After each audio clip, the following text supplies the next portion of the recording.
Hi, welcome in. Welcome to Cardinal Rose Tarot. Sorry, one of my candles wasn't in the holder good enough in the candelabra. Let me fix that here. I had to go buy some candles because I was getting tired of feeling so in the dark in here. I'm used to having a lot more candlelight. Welcome. Thank you for being here. Welcome in to Cardinal Rose Tarot. I am probably going to do some divination work, definitely, but give me 1 second because this doesn't look quite how I want it to.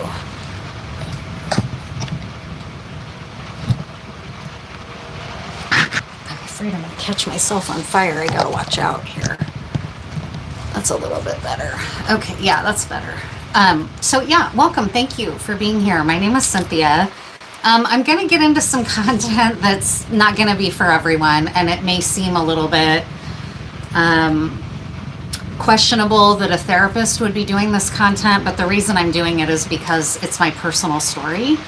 And so I'm just on here on my own channel telling my personal story about something that I'm personally going through. And I'm just going to go ahead and have the courage to tell the truth about everything I feel like I'm experiencing at this point because I really don't have anything to lose. I'm just going to try to get folks caught up as much as I can because there's a lot of really weird intersections with things that I've been finding out about my own family background, the way some of these things have intersected with LAWTUBE.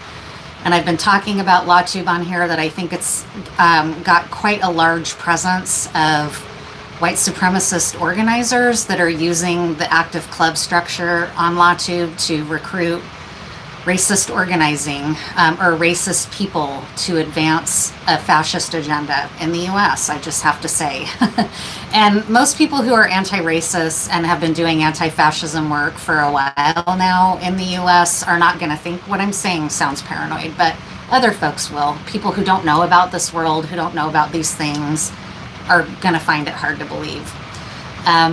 So I'm not really sure where to start. I was going to be really organized and sit down and make notes and everything, but I didn't really do that. So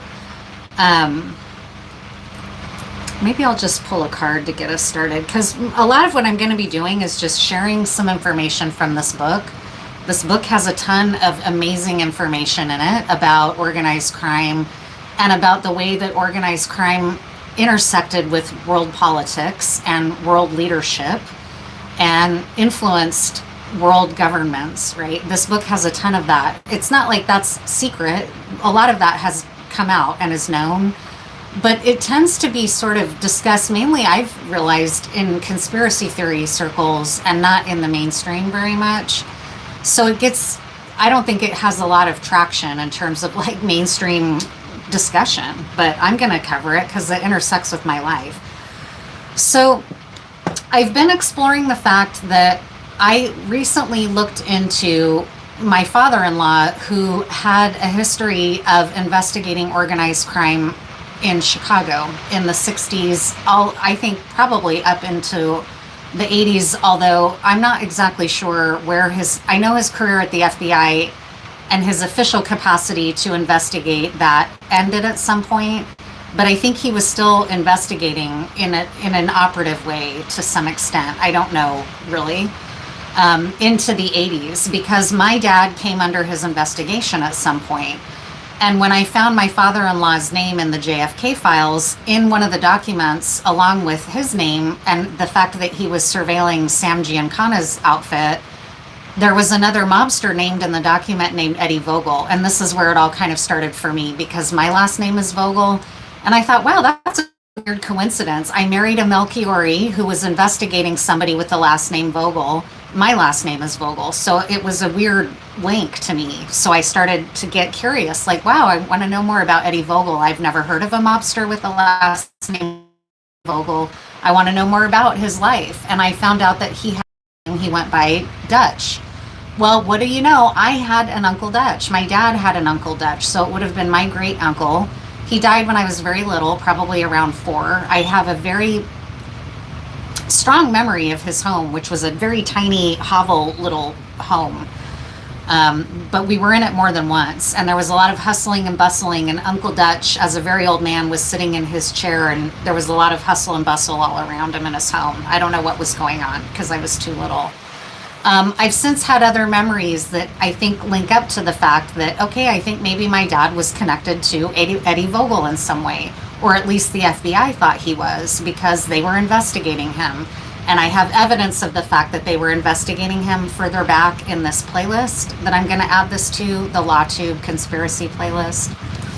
So I started having more memories of things from my childhood because Eddie Vogel's slot machines and gaming and game machines, coin operated vending machines, coin operated stuff. He started that in Chicago, and then it expanded into Vegas and whatnot. And he expanded the coin operation into, like I just said, vending machines and other types of coin operated machines, gaming machines and whatnot. So at some point, according to this book by Mike Corbett,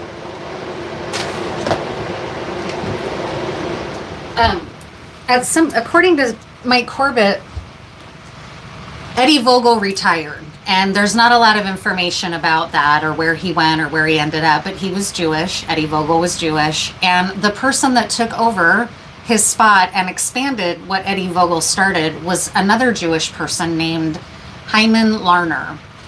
So they are both very shadowy figures. There's hardly anything online about them. And what you can find about them online is suspect. To me, it's not like you see a picture of Larner on, you know, that he was a commercial pilot in one place, and there's some picture of him, and then you'll see another story about him somewhere that didn't have anything to do with, or no, not Larner, Bruce Larner, his son. So that's where it gets even weirder, because as I realized that Larner had a son named Bruce, I'm like, well, okay, again, my dad's middle name is Bruce, Ronald Bruce Vogel, my late father, he's passed on. So I started looking into who was Hyman Larner, who was Bruce Larner. Maybe they're somehow connected to my family in addition to Eddie Vogel. I don't know. But a lot of the coin operated stuff I started remembering from when I was really, really little, and my dad would drag me around his second job, his side job, his real estate investments. I remember a lot of coin operated gumball machines and toy dispensers.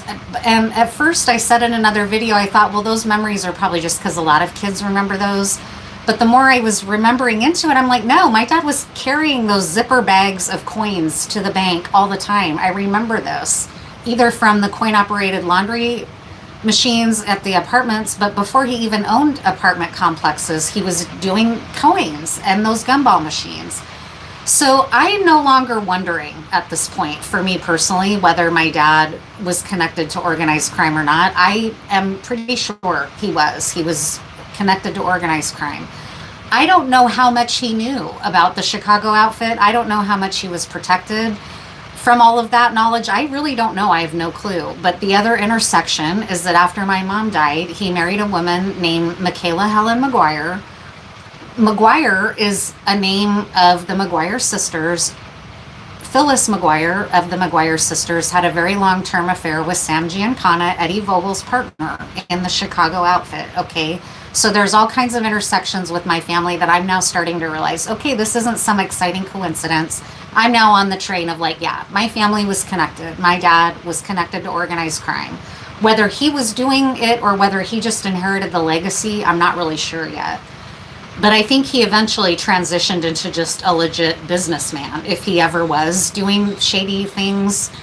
But there's so much about him that makes more sense. My dad was very violent, not with me, but he beat my dog. It was traumatic for me, very traumatic. They're some of the hardest memories I have ever had to face in my childhood.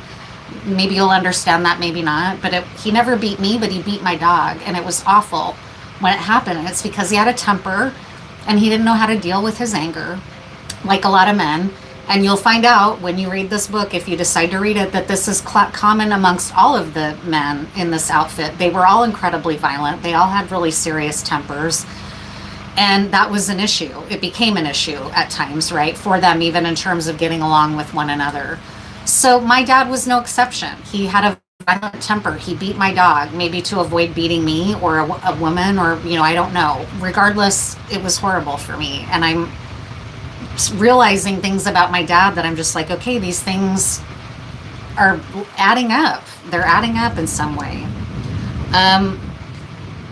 My dad's life really intersected with transportation. He got very engaged at one point with Burlington Northern Railroad. This is a picture of him where they started shipping Great Western Malt to China. And my dad was a part of that, right? He was a part of opening up relations in Japan, China, the Philippines, all over, doing business internationally in agriculture and in transportation. So he had connections at Burlington Northern Railroad. I found out he had connections in energy at Clark Public Utilities. He had a realtor that went on to be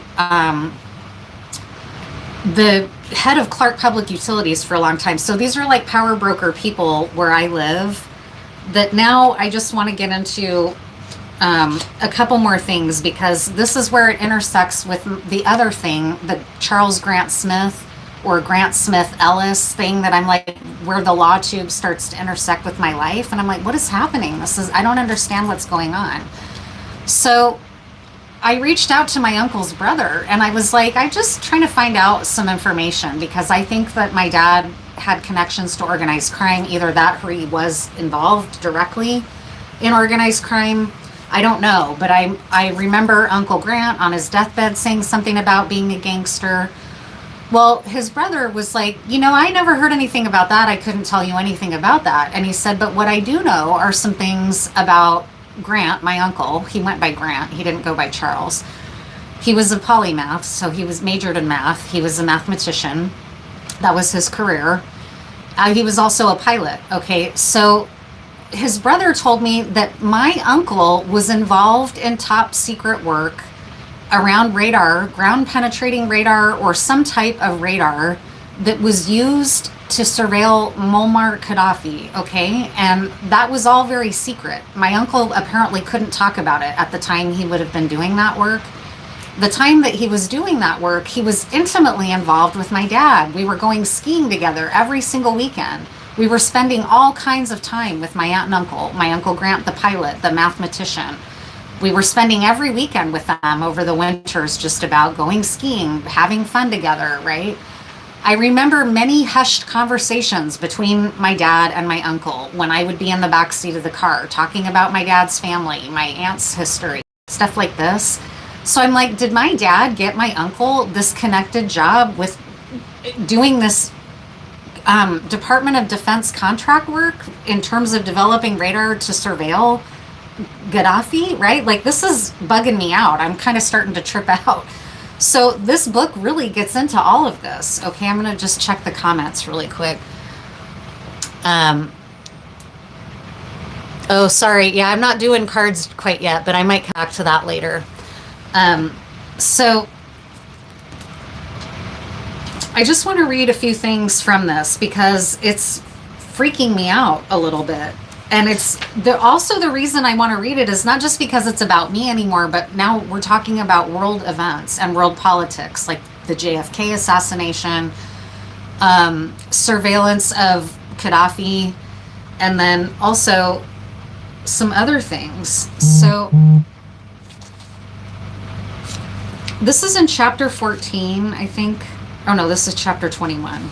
Let me go back to chapter 14.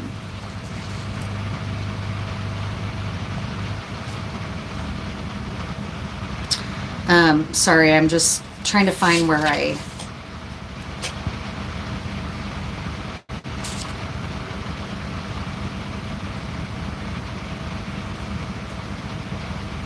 this sounds very familiar to what's happening right now. Typically in the outfit, only one or two individuals ever have the full story on a situation. Doing business like that keeps some snitch from knowing enough to bring down the entire operation. So most guys just know one particular aspect of a deal. They have no idea how it all fits together. For example, Pete Altieri knew everything about running a machine operation in Cook County, but his knowledge was limited about the machines outside his territory. There were a few people like Doc Rest and Muggsy Tortorella who were a bit Crazy, but somehow always had an ear to the ground. They always knew a little something about everything, not because they were in the top echelon, but because they weren't tied to one line of work. Okay, so there's, to me, that sounds familiar about what's going on with the whole LAWTUBE thing, because it seems like the people in LAWTUBE that have been circling me, I don't think they know I don't think they knew anything about this, even though some of them have last names that are Italian, and I think may have been involved in some of this, like their parents might have been or something. It's very bizarre how it all intersects. But I just have to say, I'm not going to out her, but Hella is not Australian. I'll just tell you that much. She's not Australian. So that ought to tell you something about the whole LAWTUBE operation. There's a total operation going on LAWTUBE. Hella is not Australian. I'm just going to tell you that. I'm not going to out her because I don't know her story, but I know she's not from Australia.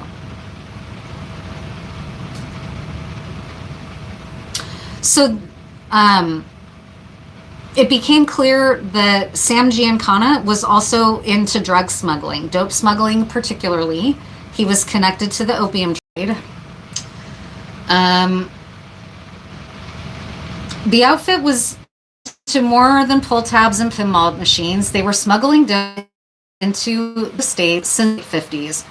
According to Muggsy, Sam Meyer Lansky, who was another Jewish mobster who was associated in New York, Santo Traficante and Carlos Marcelo had set up a seafood import company in Miami as a front for their drug trafficking operation. Initially, they used Marcelo's contacts in Guatemala to get things off the ground. Then they started moving into the heroin trade, something I later confirmed, which was natural since each one of them had excellent connections for opium in different parts of the world. Muggsy said it wasn't long after that the mob was moving in on the traditional heroin traffickers. They were even taking over the poppy fields in some places. So they wanted to take over the opium trade, and did.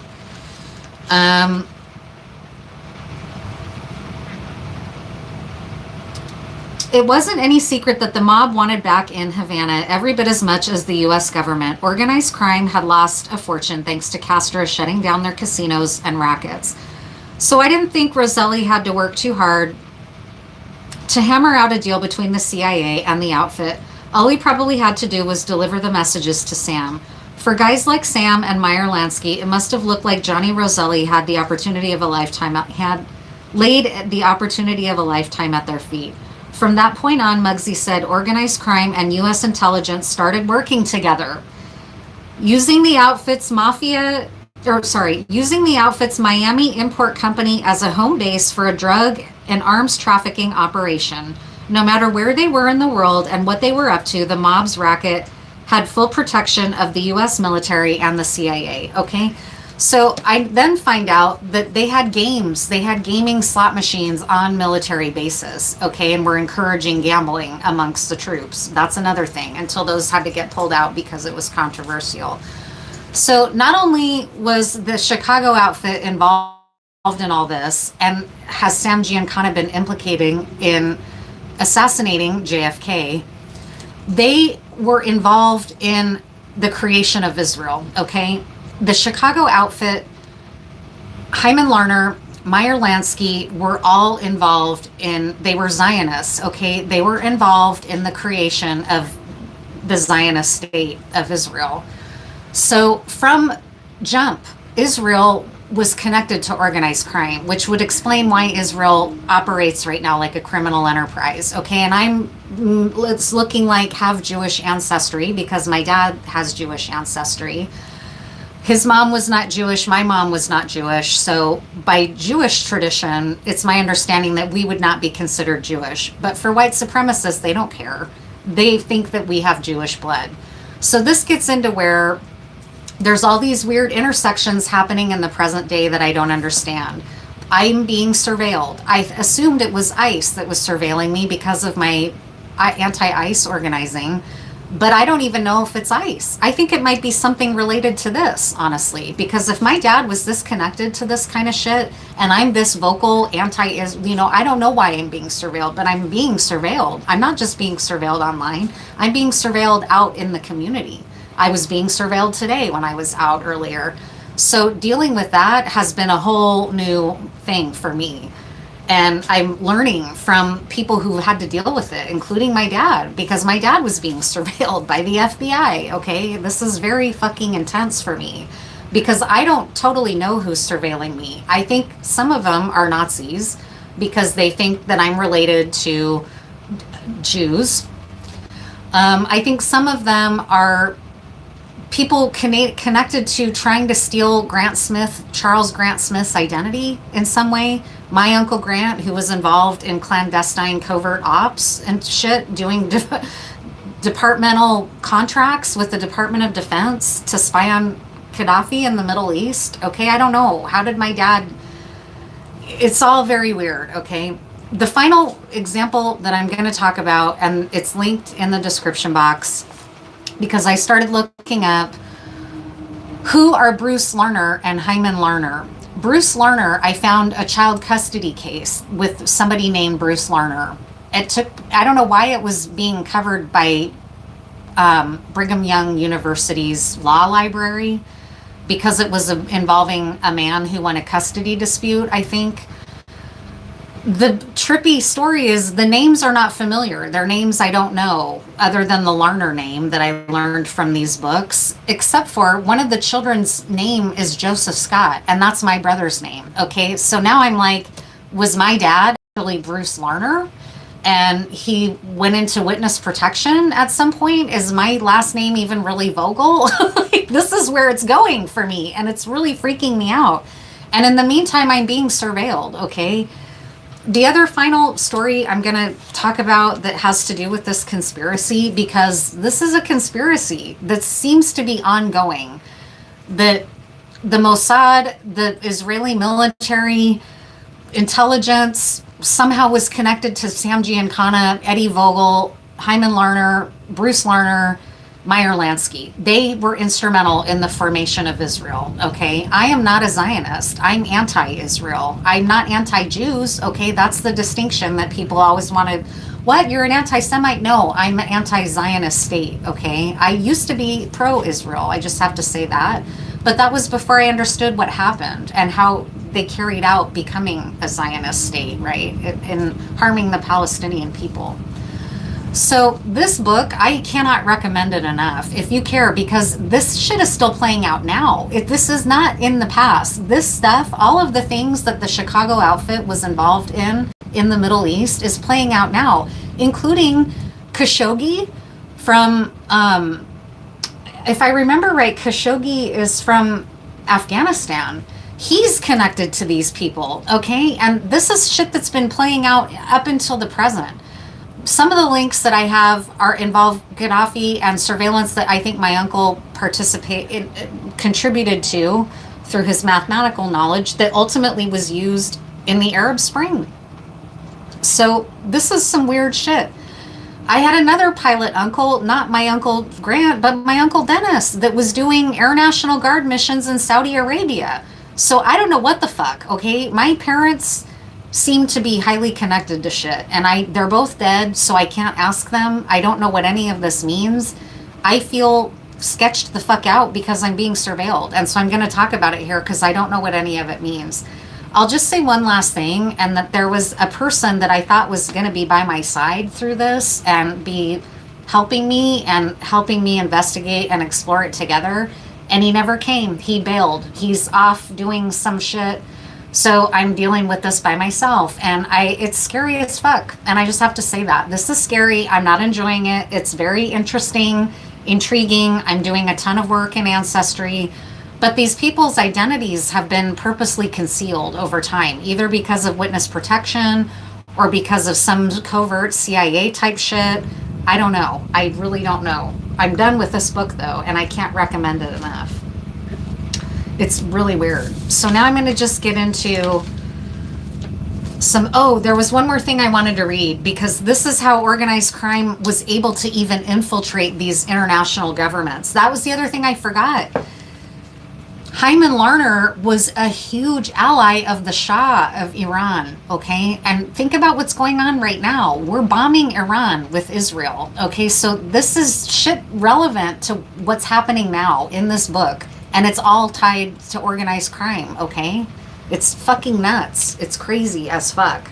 There's one more thing I wanted to read, and it's about how these organized criminals started infiltrating governments to get because they had a casino in Tehran, they had gambling in Guatemala, and in other countries.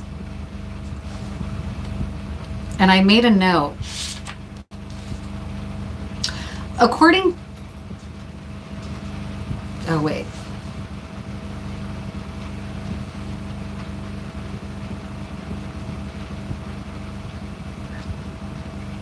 Okay, yeah, here it is. I'm going to read this because to me it sounds very familiar. From what I understand, the way High's gambling operations in Panama were organized was pretty typical of his enterprises elsewhere. Generally speaking, after a country was targeted, Carmen located a well-connected native attorney. Like Sam's man in Mexico, Jorge Castillo, this attorney would identify the appropriate parties, usually government officials, and smooth the way for the outfit's entry into the country. In many respects, this attorney was a glorified bagman, but he was also one of the most critical links in the organized chain. For as long as the operation existed in his country, this man would serve as a buffer and troubleshooter, whose main responsibility was shielding High Larner and his American associates from the glare of foreign publicity, as well as any difficulties that might arise with the government.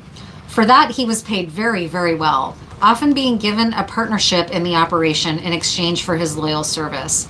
The more I learned about High Larner's operations, the more amazed I was. When I found out that he was supplying U.S. military bases with slots, as many as 1,000 machines, I could hardly believe it. I probably shouldn't have been surprised. Supposedly a number of shady characters had supplied U.S. military mess halls and clubs with slot machines since the days of Prohibition. Back then, all the regular scams, skimming, rigging, and so on were in full force. But in 1951, the Anti-Slot Machines Act was passed, putting an end to gambling on all military facilities within the U.S. Slot machines remained on military bases overseas until Vietnam, when the investigation subcommittee of the Senate Committee on Armed Forces held hearings on the machine corruption and fraud. As a result, the Army and Air Force voluntarily removed all slots from their overseas bases in 1972. The Navy and the Marines, with over 1,500 machines on their overseas bases, continued operations. According to Sal, the military had originally contracted with Bali to provide machines as well as their ongoing maintenance, but Bali didn't have the manpower at the time to send people all over the world to maintain a few machines, so they subcontracted out to High Larner. That meant High Larner had his foot in the door at all of those bases. Although Bali continued to supply the traditional slot machines, once High's men got inside a military base, they stopped developing their own opportunities. Pretty soon, High's slot machines, all manufactured by High Larner in Miami, Chicago, or Kentucky, into bases around the world. That's where I think the Kentucky coming in. And so that's what I think is going on in LAWTUBE. I think that these ops are trying to control the narrative in the U.S. legal system right now. And somebody like, what's his face, from Making Law Simple, David Helm, is an op like this attorney. I think David Helm is a attorney. I don't think he's the only one. I think he's an attorney that got targeted by an operation like this. I think it's probably a Russian op, but it might be Turning Point USA. Not only is it infecting LAWTUBE, it's in the tarot world on YouTube. Because if I've been watching readings now for quite a while, it's been a good 3 years, and I've started to pick up on it in tarot as well, where you'll be going along listening to a reader, and then all of a sudden she starts talking about Charlie Kirk. And it's like, what the fuck? What is this card reader doing talking about Charlie Kirk? Promoting how sad it is that Charlie Kirk died. Linking videos about Charlie Kirk. Then I'll go to another LawTube channel where it seems like, no, she's cool. She's just doing her own thing. She's got dreads. It's like, no, not a big deal. Well, all of a sudden she's dropping, I saw this on Megyn Kelly. What about this? What about locking them up? And so I think that's an operative that's being paid to have her own channel and basically do what she wants, but occasionally has to toe the line and say certain things like, I like Megyn Kelly. I like Kid Rock. I support Turning Point USA, right? there's so many operatives like that operating on YouTube. It's mind blowing. And maybe I'm late to the game, but it's in tarot, it's in law, it's got to be in other segments, in healing for sure. I think it's also in healing, where people want to just boil down healing to like buzzwords and get rich off their YouTube channel just by doing healing shorts, buzzwords, right? That, oh, you can be healed, just watch my shorts and you won't have any more psychological problems, right? So I think it's stuff like that that's going on. So now I'm just going to go ahead and pull cards and get into tarot, because that's what I want to do, is continue doing tarot as much as I can, and finding out, what do we need to know generally? What is this general message for the collective now? What do we need to know in this collective about these insane world events? World events. What do we need to know, Spirit?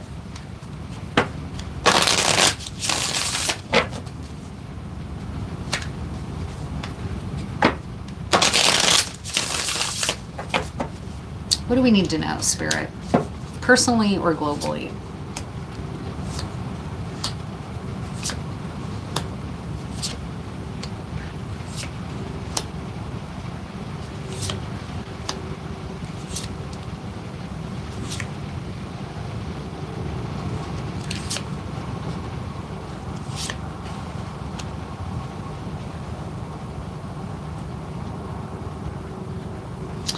Someone is walking away from a love triangle. This is a love reading that's coming through here. Someone has decided to leave because there's some type of triangle happening, because someone chose, oh, okay. Someone got married in a love triangle, and the result of the marriage is that it's put this other person in a sorrowful, okay, you married someone else, so I'm walking away. I've been picking up on this story a lot, and it's coming through again. So I'm not sure how interested I am in continuing to read on this sad story, because this is a third-party situation where somebody got somebody else pregnant that they're not in love with, and as a result, the person they are in love with is like, well, I'm not going to be a third party, so I'm going to walk away because you've decided to marry the mother of your child. That has brought a judgment day of some type.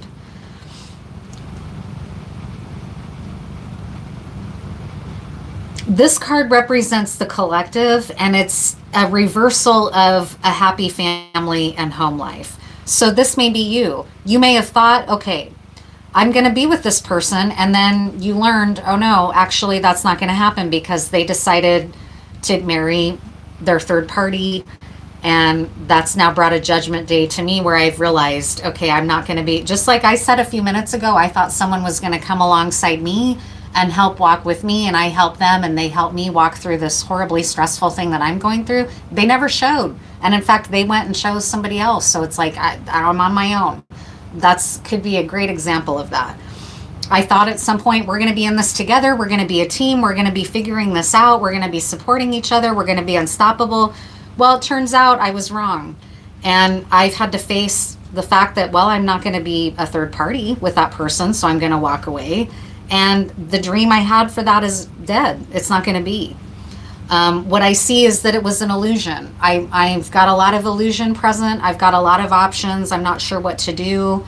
I'm worried that I have lost connection with my reason, is what you may be feeling in this collective. And there's a concern that there's not going to be a new beginning in the key position here. So that's kind of rough messaging. Tell us more about the judgment day, because you walked away. You said, well, you made up your mind, so I'm walking away. I'm not going to be a third party. I'm not going to be in a love triangle. You made your choice. You're going to marry this person, so I'm, now what for me? Because in the collective's position is, you know, now what? That's basically the big concern.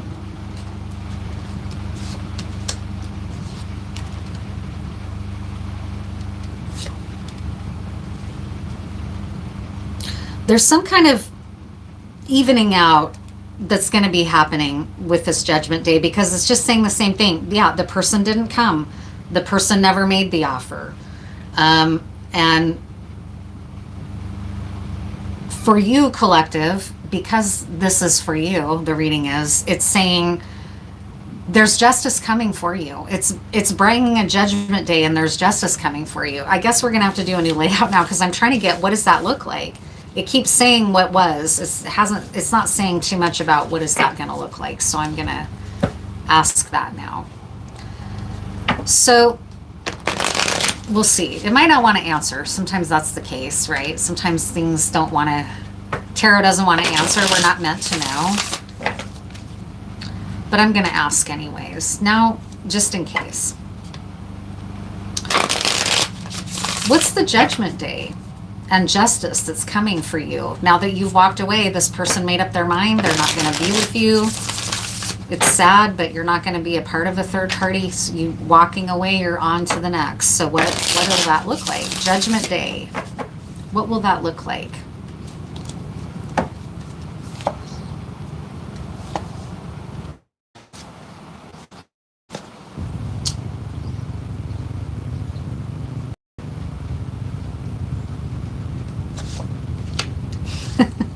Yeah, this is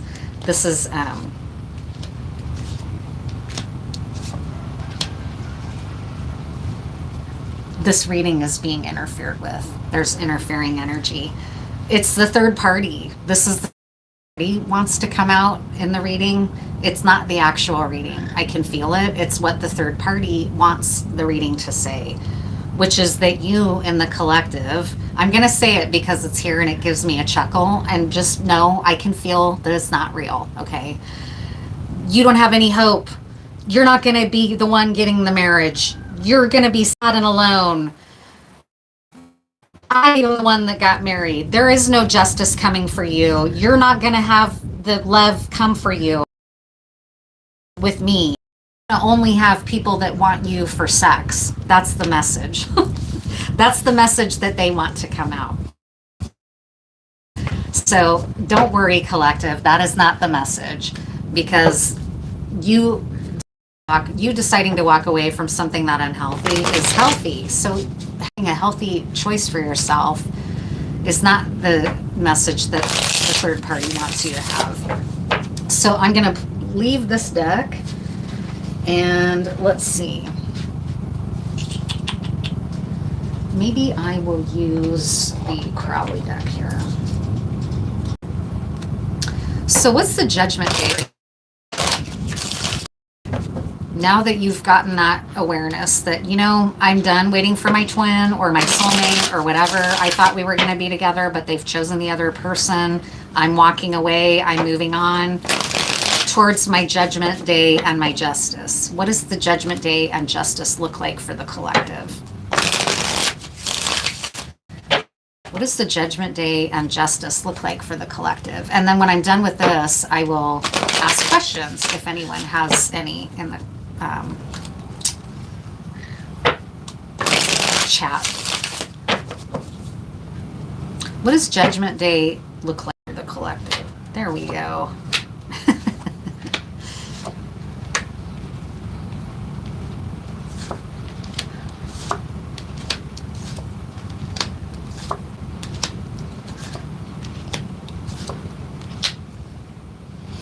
You're not going to feel trapped anymore in this collective. You have been feeling trapped by the experience, and maybe like you couldn't move on.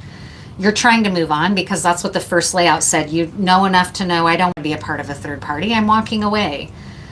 It's felt trapping and sorrowful, right? Here it is, the sorrow, the Three of Swords. It was sorrowful. You didn't want to walk away. You thought you were going to be with this person, but they chose somebody else, so you had to walk away. It reminds me, this came through. You might need to hear this story, or it might really resonate with you. There was a scene in Vikings. It might have even been season 1, but I think it was more season 2 when Brunhilde arrives in Kattegat, and oh God, I'm blanking on his first wife's name, Bjorn's mom. But she's like, no, I'm not going to be a second wife. I'm your wife. I'm the queen. What are you doing? Right? And he's like, come on, I should be able to have both, because he's becoming the ruler. I'm blanking on all my Viking terminology. And God, it's right on the tip of my tongue, her name, Bjorn's mom. But finally she leaves Kattegat. She's like, no, you've shamed me. You brought another woman into our home and forced me. You humiliated me, basically, and told me either get with it, and I'm not going to get with it. I'm leaving here. And she left. And I remember being relieved watching that scene. I was like, I would not have believed it had she stayed and put up with that. So I was really relieved that her character was true to her character and left Kattegat, right? It's something like that. This is the energy that you're in.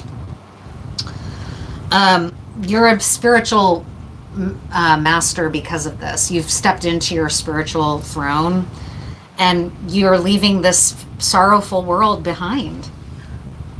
You're not going to have to keep being strong, okay? You're not going to have to keep trying to like be in this embattled state. That whole thing is over. There is a lack of clarity though right now. It's important that you know that, because the eclipse energy is still present with us, and so you may not be seeing clearly because of the eclipse, okay? So maybe there's some good things coming. I don't know. For sure, there's an end of you feeling trapped by the situation. Your shadow is still in that worry about that Fool card in the reverse that was in the first layout, and is sad about, is dwelling maybe on the fact that you feel like you're not going to have a new beginning with that person. And in your mind, you're a little bit caught up in it too, of like, I guess, who am I going to build with now? You know, I thought I was going to build with this person. I everything in me thought that, and it's not happening.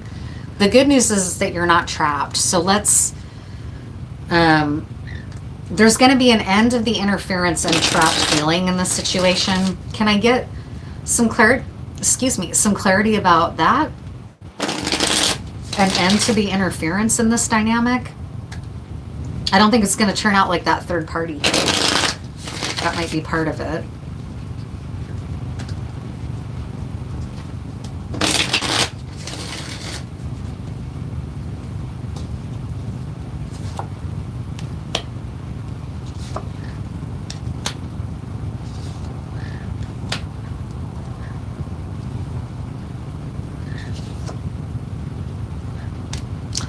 So this unhappy marriage that they settled for or whatever, there's some kind of victory now that's going to happen. So I think that's the illusion. And it might have been, I don't know. Let me just pull, what's some advice for you? Let's do an advice layout. How about that? Because it's not going to give a lot of information about what's coming for you, other than don't be disheartened. Things may not be what they seem right now because that eclipse energy is still present. And then if you're in here watching and you want to ask a question, go ahead and put it in the chat, and I'll ask a tarot question for you, since I'm just about wrapping up this reading. What's some advice for that person that was walking away from the third party situation? What's some advice for you now? Because it's looking like things may not be what they seem.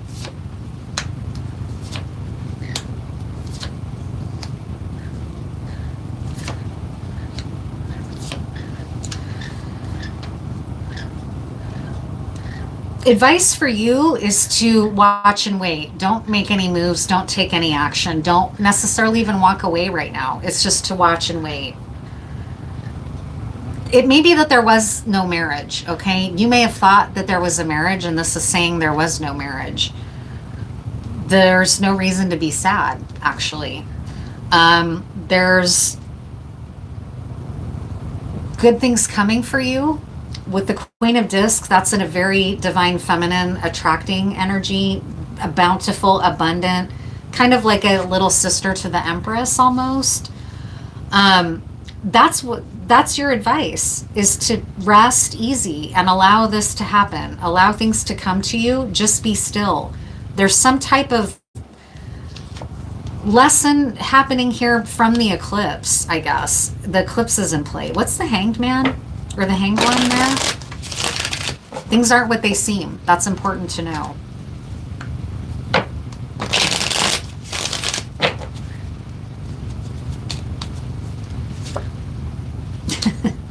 It's just a lot. It's because of the eclipse. Lay low through the eclipse energy. That's the advice. Rest. Yeah, you don't have to be strong. Your battle is over. You just need to rest and lay low. You made it through the eclipse. You're an emperor. This is you. This is where you're headed, is right into your path, right into your enthroned, empowered, healed, alchemized masculine and feminine within. It's really, really exciting. It's very positive. So just lay low through the eclipse energy, write it out. It's almost over. And then there's going to be all kinds of good things. It's not telling a lot about what it is, but there's a lot of good things coming. So I think I saw a question. I'm going to ask for you. I have a crush on my male friend. I'm a Taurus. He was born in October. I'm going to ask that for you. So maybe you'll come back if you left. And we'll see what it says. I have a crush on my male friend. He's a Taurus. Or you are. Let me read that again. I'm a Taurus. He was born in October. So Libra Taurus maybe. Let's find out about that for you and your crush. Tell us about that October crush for this Taurus. What do they need to know about their crush right now? Please and thank you, Spirit. Let's do a relationship spread for them. What do they need to know about their crush?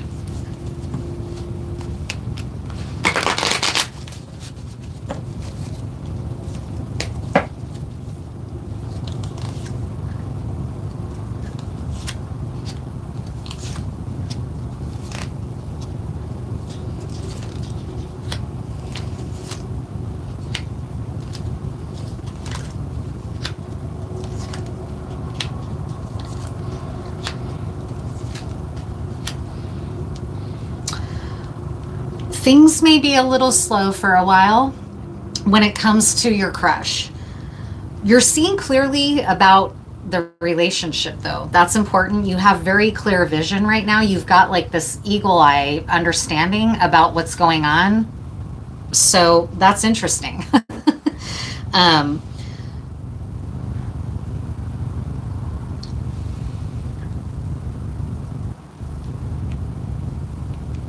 Let me look here for a minute.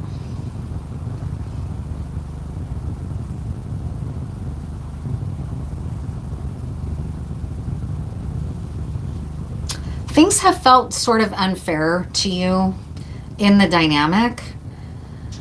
And it's because of somebody working against it. There was someone working against the relationship. So you were right. You're right. You are clued into that, is what I'm picking up, that there is somebody. This is like a confirmation for you that there is someone interfering. It's a high priestess in the reverse.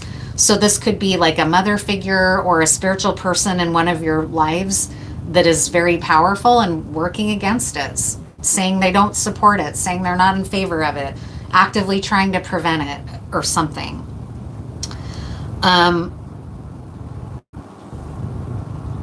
There's also maybe some deception going on. Someone's being deceived, or else there's not a very, like, there might be like a divorce or a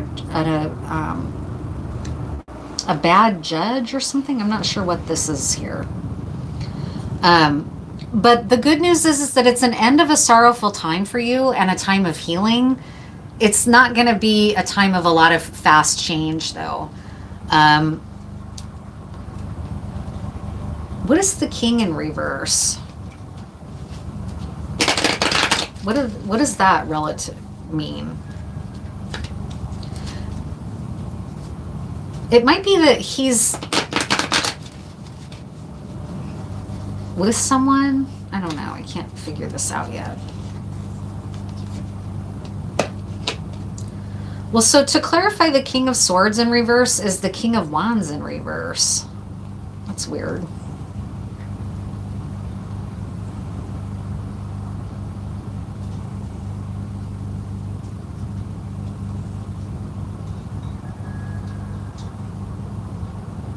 You are thinking clearly, but this person is not thinking clearly.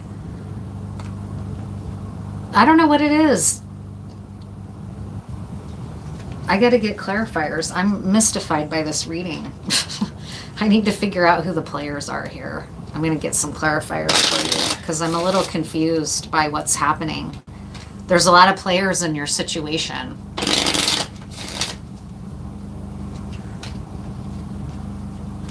What is going on with your crush?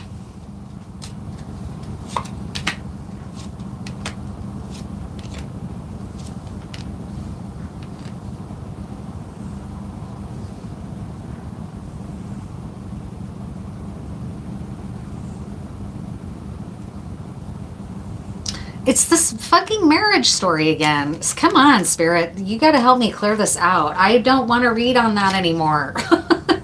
That marriage story keeps coming out. It's interfering with that person's question. And honestly, I don't even know if that person's in here anymore. So for you, when you were asking about your crush, gosh, that's so frustrating. Let me pull you an oracle card. And let me just do this too. We're going to clear that all away. Any of that pregnancy story, I don't want that. I don't want any of that. We just want that person's crush. What do they need to know about their crush? Thank you, Spirit. Instead of doing tarot, we're going to ask this. I'm going to have to cleanse my cards again because I think that, I mean, I did cleanse my cards, but I think that there's some evil eye being sent to my cards. I can feel it. So what does that person need to know about their crush? Final card pull, Spirit. And then I'll go ahead and wrap this up.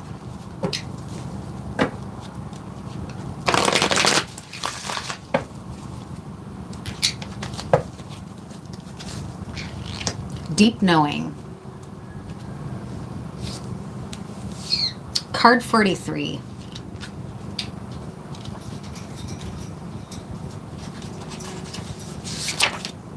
This is about your crush and you. There are occasions when you just know deep in your heart and soul that a person is going to play a meaningful role in your life. Someone crosses your path and suddenly, out of the blue, you're connected at a level impossible to describe. That feeling marks a moment in time etched indelibly onto your soul. Someone has entered your life who will be instrumental in your journey. So pay attention. Two hearts are calling to each other to begin an alchemical process.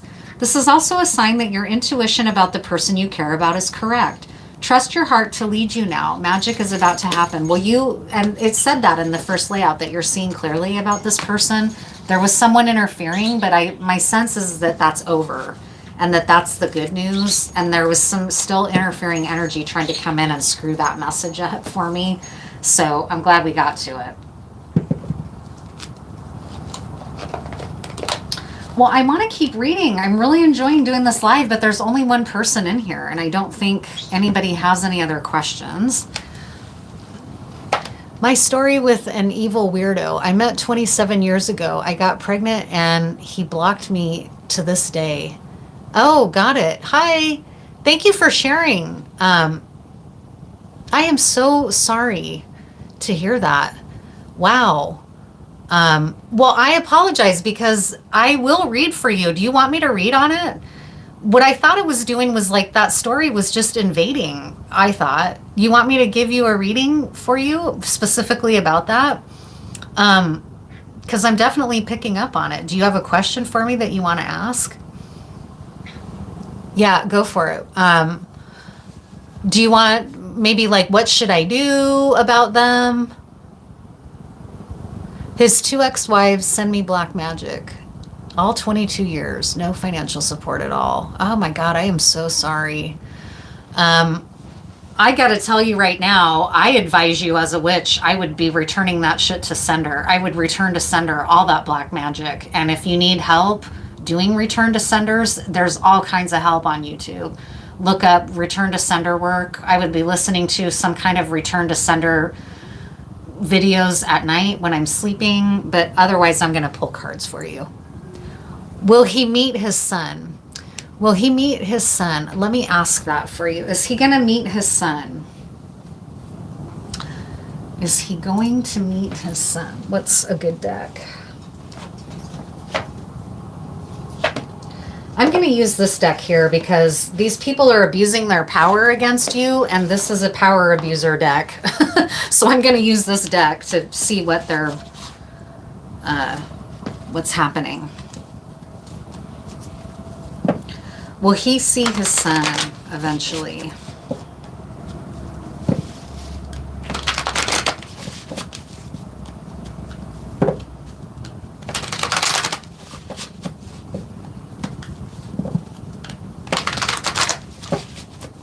Will he end up seeing his son?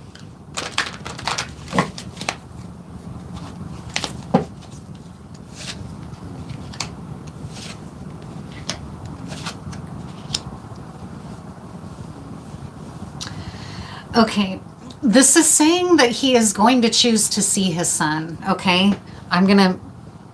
They sent me black magic, almost killed me. Oh my God, I'm so sorry. Yeah, look into how to return that to sender. I'm so sorry. You probably already do what you can, but I'm very sorry. I've been attacked with black magic. I know how upsetting it is. So this is to answer the question about will he see his son? The answer is he's going to communicate about the fact that he wants to see his son, or he's going to choose to see his son. I'm telling you right now, though, he's not going to be very quick about it, okay? The Knight of Pentacles means that he's determined and he will eventually claim or see his son or choose to. He's committed and he loves his child is what it's saying. It's going to be a while, though. You might be waiting a while. Let me pull some cards about that Knight of Pentacles. Why? Why the Knight of Pentacles? He might, I mean, I'm telling you that this is stable. A Knight of Pentacles is very stable. So that's the kind of person you would want to show up. Not a Knight of Wands where he's in and out of your kid's life, right? This is someone who's determined and wants to do it the right way when they do it. A Knight of Pentacles. So why is that? Why is he doing, maybe he's trying to get everything right before he does it, or, you know, why is he waiting? Why is it going to be a while? Sorry, this deck is such a crazy shape, it's hard for me to shuffle. Why is he waiting? Why is it going to be, or why is it going to take him a while?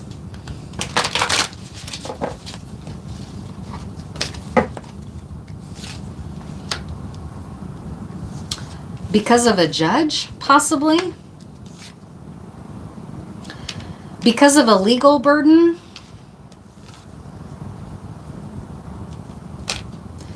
Because he feels legally burdened and he's worried about money. That's what's going to take him a while to see his son, that he's concerned about a legal and a financial burden. I don't know if that's child support or if it's some other kind of legal situation that he's in. But it's making him feel like it's going to take him a while to be able to be in his son's life the way he wants. So I hope that's helpful.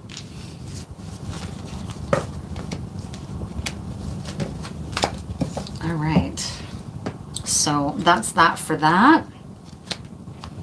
Thank you for being here. I really appreciate you checking out my work and asking a question. And I don't know, I don't see that,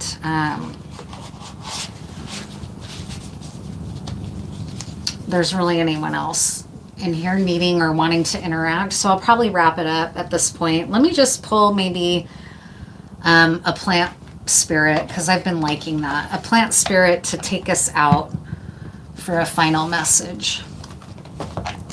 What's a good plant spirit that can be with us and help us maybe write out the rest of this eclipse? It's a good plant spirit for us.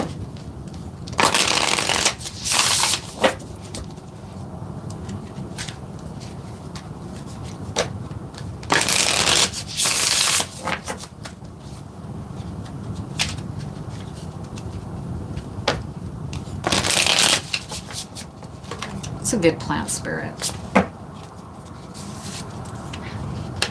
Rosemary. This rosemary came through earlier too. Feeling like we need a lot of protection. Card number 13. Rosemary. I'm going to read the card's description because they write beautiful descriptions.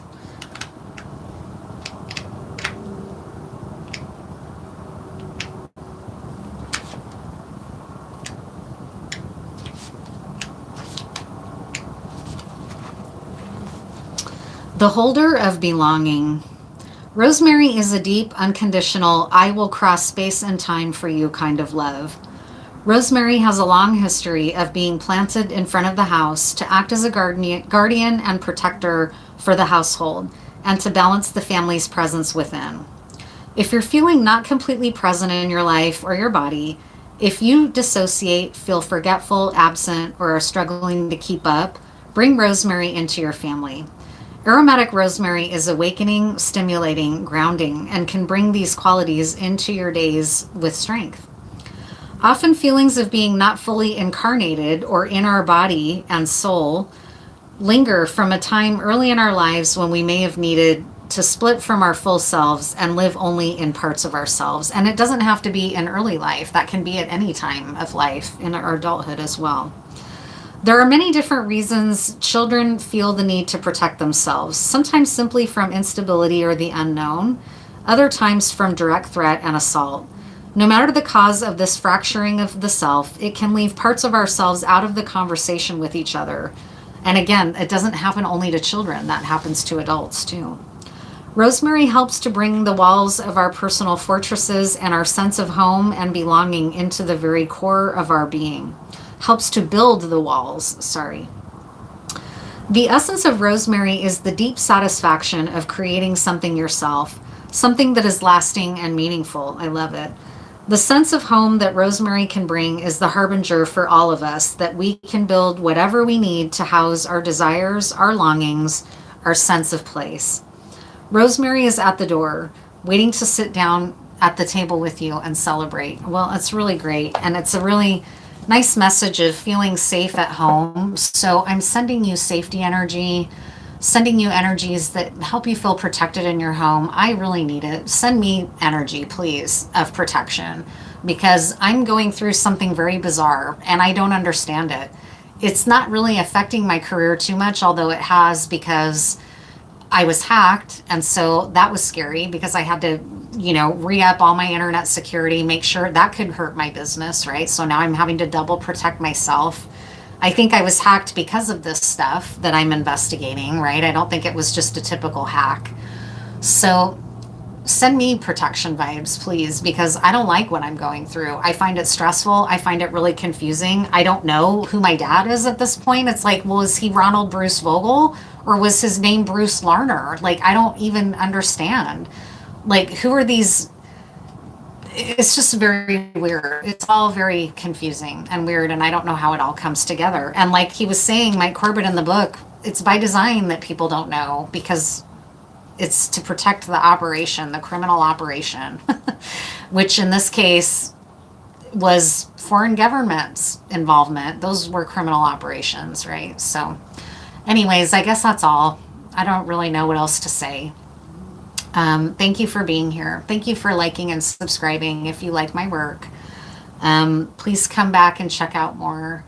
And I'll see you in the next time. I just feel sad all of a sudden. I just feel a lot of sadness. I don't know what it is. It's this experience. I just have to be honest. It's scaring me. I don't know what it means. I feel pretty targeted and I feel kind of bullied. And I think that the people that are surveilling me, I think a lot of them don't even understand who I am or why. I think they're just getting paid and they don't fucking care because they've never been treated like that. So they don't know what it feels like.